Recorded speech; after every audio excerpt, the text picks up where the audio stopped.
du jour avec Mathieu Driol, analyste senior chez Day by Day. Bonjour Mathieu, vous avez sélectionné pour commencer le coton dont on va parler. Oui, bonjour Clotilde. Alors le coton m'a intéressé parce qu'il approche en fait d'un niveau clé. Ce niveau clé, quel est-il ? C'est 97,30 au final. Ce sont les sommets de janvier 2014, les sommets de janvier 2018, en janvier 2020. On n'a pas eu de sommet, on a plutôt eu un creux en fait, et on a eu un excès baissier en fait sous l'intervalle d'évolution de moyen long terme du coton sous 54,50.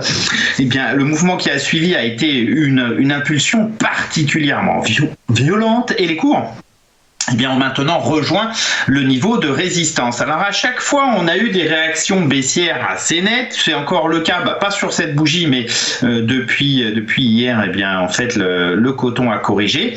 C'est un niveau clé d'une certaine façon. Si on veut assister à un rebond plus durable en direction des résistances de moyen long terme vers 140 du coton, il faudra franchir 97,30. Tant que ce niveau 97,30 ne sera pas débordé à moyen terme, on restera sur des mouvements assez dynamiques, mais d'une certaine façon sans réelle tendance.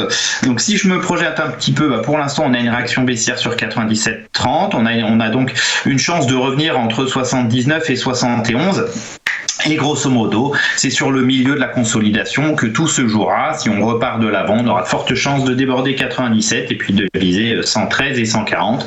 Donc on surveille le coton pour les mois à venir. Il risque d'y avoir pas mal de choses à dire. Autre sujet aujourd'hui, le blé meunier. Oui, blé meunier dont on parle régulièrement ici, de façon de toutes les céréales. Les céréales en ce moment sont quand même sacrément haussières. Il y a eu des phases d'accélération particulièrement robustes ces dernières semaines.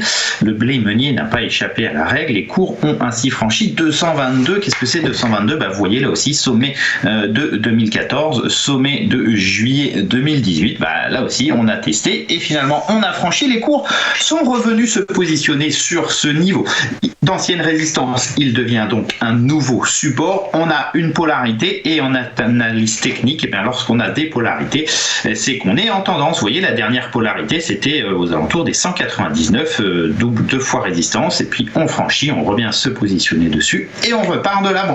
Grosso modo, c'est mécaniquement ce que j'anticipe encore maintenant, c'est-à-dire la formation de nouveaux plus hauts.